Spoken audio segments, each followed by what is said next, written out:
اگر ہم تصور کریں کہ ہم ایک بہت ہی پرسکون سے ریسٹورینٹ میں بیٹھے ہوئے ہیں اور اچانک ساتھ والی میز پر ایک کانٹے کے پلیٹ سے ٹکرانے کی آواز کسی ہتھوڑے کی طرح دماغ پر لگنے لگے۔ اور جو کاؤنٹر پر کھڑے دو لوگ آپس میں بات کر رہے ہیں ان کی سرگوشیاں اچانک چیخ بن جائیں۔ بالکل، اور چھت پر لگی ٹیوب لائٹ کی جو روشنی ہے وہ سیدھی آنکھوں میں چبھ رہی ہو، اور دماغ اس سارے شور کو ایک سیکنڈ کے لیے بھی فلٹر ہی نہ کر پا رہا ہو، تو کیسا محسوس ہوگا؟ گھبراہٹ یا پھر فرسٹریشن؟ اصل میں وہ ایک ایسا طوفان ہوگا جس سے بچنے کے لیے کوئی بھی اپنے کان بند کر کے وہاں سے بھاگنا چاہے گا۔ اور ہم میں سے اکثر لوگوں کے لیے تو یہ صرف ایک تصور ہے نا، لیکن لاکھوں بچوں کے لیے یہ ان کی روزمرہ کی حقیقت ہے۔ ہر احساس کو پورے والیوم پر محسوس کرتا ہے۔ اور آج کی اس گفتگو میں ہم بالکل اسی دنیا کی گہرائی میں جا رہے ہیں۔ بالکل، اور ہمارے پاس ماہر تعلیم محمد فاروق راشد کی ایک بہت ہی زبردست اور آنکھیں کھول دینے والی تحریر موجود ہے جس کا عنوان ہے آٹزم فطرت کی انوکھی زبان۔ تو چلیں اس تفصیلی تجزیے میں اس بات کی گہرائی میں چلتے ہیں، کیونکہ ہمارا مقصد یہ سمجھنا ہے کہ 2 اپریل کو جو عالمی یوم آگاہی برائے آٹزم منایا جاتا ہے، کیا وہ صرف سوشل میڈیا پر نیلی تصویریں لگانے کا دن ہے؟ یا کیا ہمیں واقعی اس بات کا شعور ہے کہ آٹزم کوئی بیماری نہیں ہے، بلکہ زندگی کو محسوس کرنے کا ایک بالکل مختلف اور منفرد انداز ہے؟ اور دیکھیں، یہی سب سے پہلا اور اہم پوائنٹ ہے جسے سمجھنے کی ضرورت ہے۔ ہماری سوسائٹی کا ایک بہت بڑا مسئلہ یہ ہے کہ ہم نے ہر اس چیز کو جس کی ہمیں سمجھ نہیں آتی اسے ایک بیماری کا لیبل لگا دیا ہے۔ صحیح کہہ رہی ہیں آپ۔ لوگ سمجھتے ہیں کہ آٹزم کوئی ایسا مرض ہے جس کی شاید کوئی دوا ہوگی یا کوئی ایسی تھیراپی ہوگی جو بچے کو راتوں رات نارمل کر دے گی، لیکن مصنف نے جدید سائنس کی روشنی میں یہ واضح کیا ہے کہ یہ ایک نیورولوجیکل فرق ہے۔ یعنی آسان الفاظ میں کہا جائے تو یہ دماغ کی وائرنگ کا ایک مختلف سیٹ اپ ہے۔ ایگزیکٹلی، مطلب ہارڈ ویئر بالکل ٹھیک ہے، بس آپریٹنگ سسٹم ذرا مختلف انسٹال ہوا ہے۔ اب اسی ریسٹورانٹ والی مثال کو ہی لے لیجئے۔ ایک عام دماغ جسے ہم سائنس کی زبان میں نیوروٹیپیکل کہتے ہیں، اس میں ایک قدرتی میکانزم ہوتا ہے جسے ہیبیچویشن کہتے ہیں۔ ہیبیچویشن یعنی عادی ہو جانا کسی چیز کا۔ ہاں بالکل، یعنی ہمارا دماغ بیک گراؤنڈ کے شور کو، جیسے چلتے ہوئے پنکھے کی آواز یا دور ٹریفک کے شور کو خود بخود فلٹر کر کے پیچھے ڈال دیتا ہے تاکہ ہم اپنے سامنے بیٹھے شخص کی بات پر فوکس کر سکیں۔ صحیح۔ لیکن آٹزم کے ساتھ جینے والے بچوں کے دماغ میں یہ فلٹر اس طرح کام نہیں کرتا۔ اس کا دماغ ہر چیز کو ایک ہی وقت میں اور بالکل یکساں شدت کے ساتھ پروسیس کر رہا ہوتا ہے۔ تو اس کا مطلب ہے کہ جب کوئی آٹزم کا شکار بچہ کسی بازار میں یا کلاس روم میں اچانک رونا شروع کر دیتا ہے یا اپنے کانوں پر ہاتھ رکھ لیتا ہے، تو وہ کوئی ضدی پن نہیں کر رہا ہوتا، بلکہ اس کا دماغ اس سینسری اوور لوڈ سے بچنے کی کوشش کر رہا ہوتا ہے۔ بالکل، ان کے لیے وہ جو ہمارا نارمل سا شور ہے وہ ایک فزیکل تکلیف بن جاتا ہے۔ اور صرف آوازیں ہی نہیں، یہ فرق اس بات میں بھی ہے کہ وہ لوگوں سے کنیکٹ کیسے کرتے ہیں۔ کنیکٹ کرنے سے مراد ان کا ملنا جلنا۔ ہاں، یعنی ہم انسان عام طور پر بات چیت کے دوران چہروں کے تاثرات، آنکھوں کی حرکت اور لہجے کے اتار چڑھاؤ سے بہت کچھ سمجھ لیتے ہیں۔ ہم دیکھ کر بتا سکتے ہیں کہ اگلا بندہ بور ہو رہا ہے یا خوش ہے۔ ہاں، وہ تو ہم فوراً پمپ لیتے ہیں۔ لیکن ایک آٹسٹک دماغ ان سمجھی اشاروں کو، اس باڈی لینگویج کو آسانی سے ڈیکوڈ نہیں کر پاتا۔ ان کے لیے یہ ایسا ہے جیسے کوئی ایسی زبان سننا جس کی انہیں گرامر ہی نہ پتا ہو۔ ارے واہ، یہ بات سن کر مجھے ایک مثال ذہن میں آ رہی ہے۔ جیسے پرانے وقتوں میں ریڈیو ہوتے تھے نا، فرض کریں ایک ریڈیو ہے جس کی مشینری بہترین ہے، لیکن اسے کسی دوسری فریکوینسی پر سیٹ کر دیا گیا ہے۔ اب اگر ہم اس پر اپنا پسندیدہ ایف ایم اسٹیشن چلانے کی کوشش کریں اور وہ نہ چلے، تو کیا ہم ریڈیو کو خراب کہیں گے؟ یہ بہت ہی زبردست مثال دی آپ نے۔ ہم عام طور پر ریڈیو کو پیٹنا شروع کر دیتے ہیں کہ یہ کام کیوں نہیں کر رہا، حالانکہ در حقیقت ریڈیو کسی اور اسٹیشن کے سگنل بہت پرفیکٹ طریقے سے پکڑ رہا ہوتا ہے۔ بالکل، ریڈیو کا تو اپنا کوئی قصور نہیں ہے اس میں۔ ہمیں صرف وہ فریکوینسی، وہ نوب سمجھنے کی ضرورت ہے، اور مصنف بھی اسی بات پر زور دیتے ہیں کہ یہ فرق کوئی خامی نہیں بلکہ فطرت کا تنوع ہے، یعنی ڈائیورسٹی ہے۔ اچھا، یہ تو ہو گئی دماغ کے کام کرنے کے انداز کی بات، اور یہ ریڈیو والی مثال واقعی بہت آسانی سے سمجھ میں بھی آتی ہے۔ لیکن ایک منٹ، اگر یہ صرف دنیا کو دیکھنے کا ایک مختلف انداز ہے تو پھر ان بچوں کے لیے روزمرہ کی زندگی اتنی مشکل کیوں بن جاتی ہے؟ مشکل مطلب کس حوالے سے؟ یعنی اصولاً دیکھا جائے تو اسکول جانا، دوست بنانا یا پارک میں کھیلنا، یہ سب اتنا مشکل کیوں ہے ان کے لیے؟ تحریر کے مطابق مسئلہ ان کے دماغ میں نہیں تو پھر کہاں ہے؟ مسئلہ ہمارے معاشرے کے مائنڈ سیٹ اور ہمارے بنائے ہوئے اسٹرکچر میں ہے۔ ہم نے اس دنیا کو صرف عام اور اوسط انسان کی سہولت کے حساب سے ڈیزائن کیا ہوا ہے۔ جب کوئی بچہ اس سانچے میں فٹ نہیں آتا تو ہم اسے مشکل قرار دے کر سائڈ پر کر دیتے ہیں، اور سب سے بڑا مجرم اس معاملے میں ہمارا تعلیمی نظام ہے۔ ہاں، ہمارا تعلیمی نظام تو ویسے بھی سب کو ایک ہی فیکٹری کی پروڈکٹ بنانے پر تلا ہوا ہے۔ یہاں بات واقعی بہت دلچسپ ہو جاتی ہے۔ چاہے کوئی بچہ مستقبل کا پینٹر بننا چاہتا ہو، اسے بھی زبردستی الجبرا کے ہی رٹے لگانے پڑتے ہیں۔ بالکل، اور سوچیں ایک ایسا نظام جو عام بچوں کی انفرادیت کو کچل دیتا ہے، وہ آٹزم والے بچے کے ساتھ کیا کرتا ہوگا؟ ہمارے کلاس رومز کا تصور کیا ہے؟ وہی 40 بچے ایک ہی ڈیسک پر خاموشی سے بیٹھیں گے۔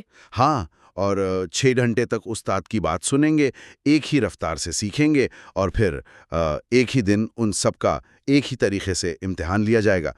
اب جس بچے کا دماغ شور کو فلٹر نہیں کر سکتا، جو زبانی ہدایات کے بجائے تصویروں سے بہتر سیکھتا ہے، اس کے لیے تو یہ کلاس روم ایک قید خانہ بن جاتا ہے۔ لیکن یہاں مجھے ایک بات سمجھائیں، اگر ہم تھوڑا پریکٹیکل ہو کر سوچیں تو اسکولوں کا پورا جو بزنس ماڈل اور بنیادی مقصد ہی چیزوں کو سٹینڈرڈائز کرنا ہے، وہ ایک وقت میں سینکڑوں بچوں کو کم خرچ میں پڑھانا چاہتے ہیں۔ صحیح۔ تو اگر ہر بچے کا دماغ مختلف ہے تو پھر ہم ہر ایک کے لیے الگ ماڈل کیسے بنا سکتے ہیں؟ کیا یہ عملی طور پر ممکن بھی ہے؟ اس سے ایک بہت اہم اور پریکٹیکل سوال پیدا ہوتا ہے، اور اس کا جواب ہمیں یہ سوچنے پر مجبور کرتا ہے کہ تعلیم کا اصل مقصد ہے کیا؟ کیا واقعی تعلیم کا مقصد ایک جیسی سوچ رکھنے والے روبوٹس تیار کرنا ہے جو بس آرڈر فالو کریں؟ ظاہر ہے انسانی تعلیم کو ایسا تو نہیں ہونا چاہیے۔ بالکل، مصنف کا ماننا ہے کہ معیاری تعلیم وہ نہیں جو سب کو ایک جیسا بنا دے۔ ہمیں نصاب میں ایسی لچک لانی ہوگی جو انفرادیت کو قبول کرے۔ اس کا مطلب یہ ہرگز نہیں کہ ہر بچے کے لیے الگ اسکول بنے، بلکہ کلاس روم کے ماحول کو اتنا لچکدار بنایا جائے کہ اگر ایک بچہ بول کر نہیں تو پروجیکٹ بنا کر خود کو ایکسپریس کر سکے۔ یعنی مقابلے اور رٹے کے کلچر کی جگہ سمجھ اور تعاون پر زور دیا جائے۔ صحیح کہا آپ نے۔ اور جب اسکول اور معاشرہ یہ لچک نہیں دکھاتے تو اس کا سارا بوجھ سیدھا والدین کے کندھوں پر گرتا ہے۔ میں سوچ رہی تھی ان والدین کے بارے میں جن کی زندگی واقعی کسی جنگ سے کم نہیں ہوتی۔ والدین کا وہ جو ایک خاموش سفر ہے جس کے بارے میں مصنف نے بہت ہی جذباتی انداز میں لکھا ہے۔ ہم لوگ اندازہ بھی نہیں لگا سکتے کہ ان کے چیلنجز کیا ہیں۔ عام طور پر ہم دیکھتے ہیں کہ بچے خود بخود بولنا سیکھ جاتے ہیں، نظریں ملاتے ہیں، اشارے کرتے ہیں۔ ہاں، وہ تو ایک نیچرل پروسیس لگتا ہے ہمیں۔ لیکن آٹزم کے شکار بچے کے والدین کے لیے بچے کا پہلی بار آنکھوں میں آنکھیں ڈال کر دیکھنا یا بے تحاشا تھیراپیز اور کوششوں کے بعد پہلا بامعنی لفظ ادا کرنا، یہ ان کے لیے کسی ورلڈ کپ جیتنے سے کم نہیں ہوتا۔ وہ ان چھوٹی چھوٹی کامیابیوں کا جشن مناتے ہیں۔ لیکن ہماری سوسائٹی کا المیہ دیکھیں کہ ہم ان کے اس جشن میں شریک ہونے کے بجائے ان پر ججمنٹ پاس کرنے کے لیے ہر وقت تیار رہتے ہیں۔ جیسے فرض کریں ایک ماں اپنے بچے کو لے کر ایک سپر مارکیٹ گئی ہے، اور بچے کو وہاں کی تیز روشنیاں اور ٹرالیز کی جو آوازیں ہیں وہ پریشان کر دیتی ہیں. اسے سینسری اوور لوڈ ہو جاتا ہے اور وہ گھبرا کر زمین پر لیٹ کر رونا شروع کر دیتا ہے. اب ارد گرد لوگ کیا کرتے ہیں؟ وہ گھورنے لگتے ہیں. بالکل، وہ گھورتے ہیں اور تبصرے کرتے ہیں کہ کیسی ماں ہے، بچے پر کوئی کنٹرول ہی نہیں، یا یہ آج کل کے بچوں کی تو تربیت ہی نہیں ہوتی. یہ جو رویہ ہے نا، یہ ان والدین کے لیے سب سے بڑی اذیت ہے. انہیں اس وقت ہماری گھورتی ہوئی نظروں کی یا مفت کے مشوروں کی ضرورت نہیں ہوتی. انہیں اس احساس کی ضرورت ہوتی ہے کہ کوئی ان کے بچے کے اس کیفیت کو سمجھے اور انہیں سپورٹ کرے.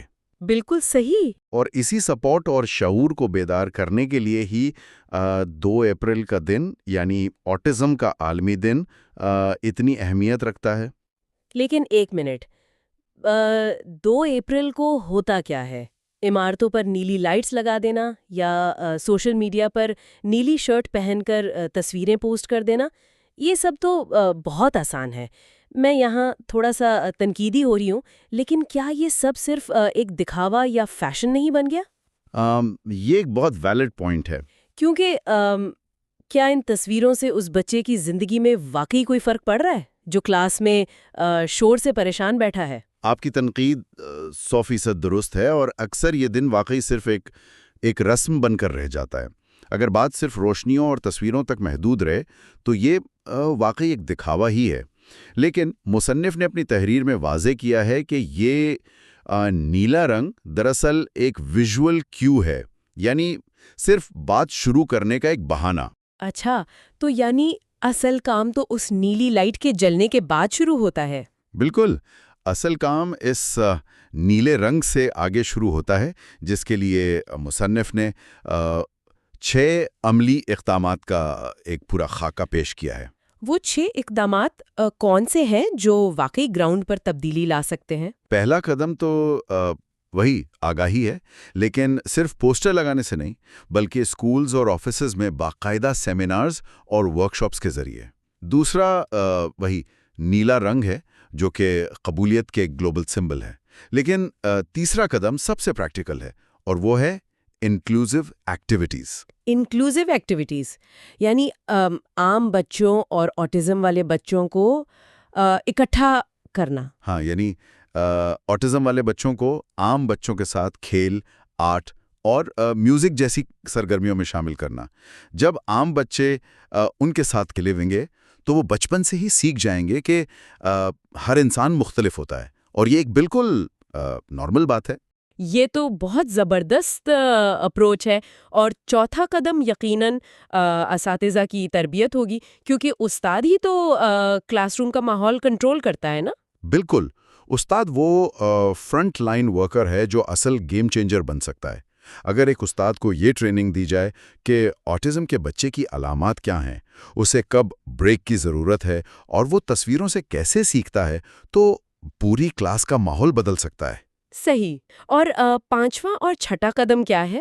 5واں قدم والدین کے لیے سپورٹ گروپس ہیں، جہاں وہ اپنی تنہائی سے نکل کر ایک دوسرے سے اپنے تجربات شیئر کر سکیں اور حوصلہ لا سکیں.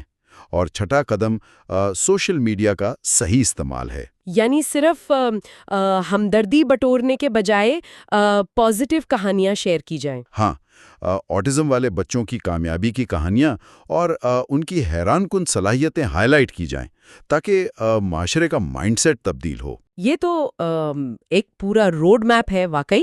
اور تحریر میں ایک بہت ہی کمال کی مثال دی گئی ہے ویژن اکیڈمی کی. یہ ماڈل دکھاتا ہے کہ اگر آپ واقعی ان اقدامات کو لاگو کرنا چاہیں تو یہ کوئی راکٹ سائنس نہیں ہے. وہاں ہوتا کیا ہے دراصل، وہ بچوں کے نام پر پودے لگاتے ہیں. اب ذرا سوچیں، یہ بظاہر ایک چھوٹی سی ایکٹیویٹی ہے، لیکن اس بچے کے لیے جس کا نام اس پودے پر ہے، یہ ایک پیغام ہے کہ تمہاری جڑیں اسکول میں ہیں، تم اس جگہ کا حصہ ہو.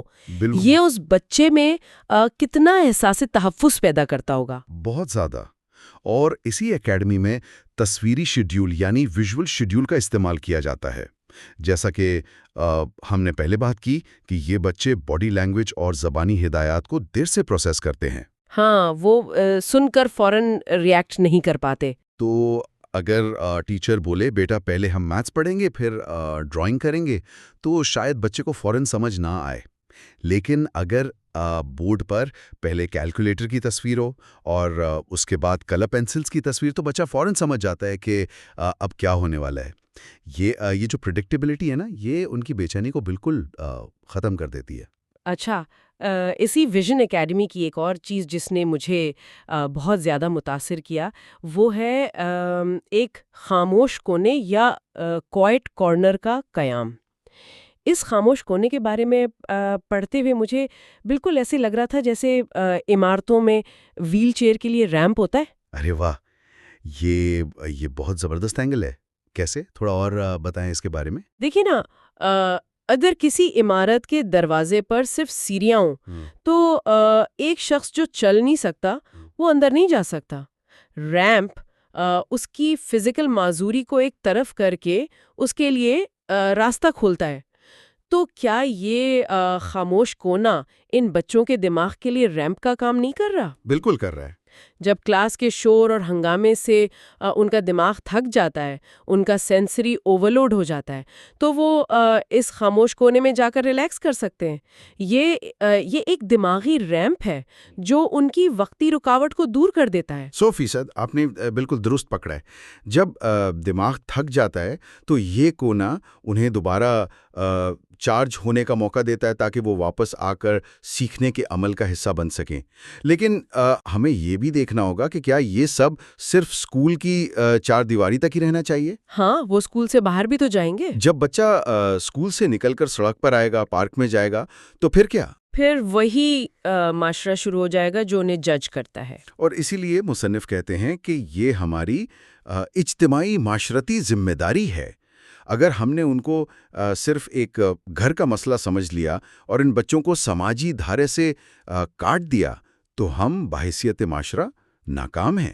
ہمیں شاپنگ مالز اور عوامی مقامات پر سینسری فرینڈلی اوقات مقرر کرنے چاہیے۔ صحیح، یعنی ایسے اوقات جہاں شور اور روشنی کم ہو۔ بالکل، اور میڈیا کو چاہیے کہ وہ ڈراموں میں انہیں صرف قابل رحم بنا کر پیش نہ کرے بلکہ ان کی اصل شخصیت اور چیلنجز دکھائے، اور حکومت کو ان کے روزگار اور حقوق کے لیے قانون سازی کرنی چاہیے۔ اب یہاں ایک بہت ہی دلچسپ سوال پیدا ہوتا ہے۔ فرض کریں ہم نے یہ سب کر لیا، ہم نے ریمپ بنا دیے، خاموش کونے بنا دیے اور معاشرے نے انہیں قبول بھی کر لیا، تو کیا ہوگا؟ کیا یہ بچے بس کسی طرح ایک عام سی یا نارمل سی زندگی گزارنا شروع کر دیں گے، یا کہانی کچھ اور ہے؟ اور یہی تو اس پوری گفتگو کا سب سے حیران کن اور زبردست حصہ ہے۔ مصنف نے تحریر کے آخر میں جو بات کی ہے وہ ہمارا پورا نظریہ ہی بدل دیتی ہے۔